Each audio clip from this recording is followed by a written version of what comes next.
شادی کی پہلی رات میاں بیوی نے فیصلہ کیا کہ جب وہ کمرے میں جائیں گے تو پھر دروازہ نہیں کھولیں گے چاہے کوئی بھی آ جائے۔ ابھی دروازہ بند ہوتے تھوڑی ہی دیر ہوئی تھی کہ دولہے کے والدین کمرے کے باہر آ گئے تاکہ اپنے بیٹے اور بہو کو نیک تمناؤں اور رحمت بھری زندگی کے لیے دعا دے سکیں۔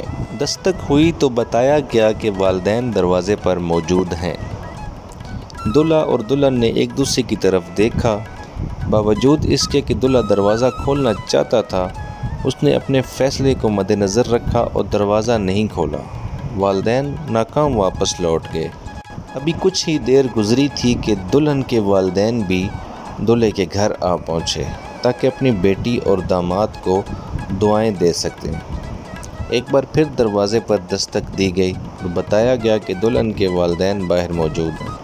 دولہا دلہن نے ایک دوسرے کی طرف دیکھا اور پھر اپنا فیصلہ مد نظر رکھتے ہوئے نہ کھولنے کا ارادہ کیا۔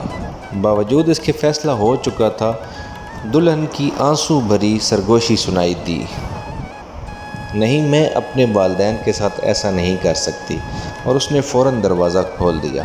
شوہر نے یہ سب کچھ دیکھا مگر وہ خاموش رہا۔ اس بات کو برسوں بیت گئے، ان کے ہاں 4 بیٹے ہوئے، لیکن 5ویں بار ایک بیٹی پیدا ہوئی تو شوہر نے اس ننھی گڑیا کے لیے بہت سارے لوگوں کو اس کی خوشی میں آنے کی دعوت دی اور بہت بڑا اہتمام کیا۔ اس رات بیوی نے شوہر سے پوچھا کہ آخر کیا وجہ تھی کہ اس نے اتنا سب اہتمام کیا، ہمارے پہلے بھی 4 بچے ہوئے، پہلے تو کبھی ایسا نہیں ہوا۔ تو اس دلہا نے یہ جواب دیا کہ یہ بیٹی میرے لیے دروازہ کھولے گی۔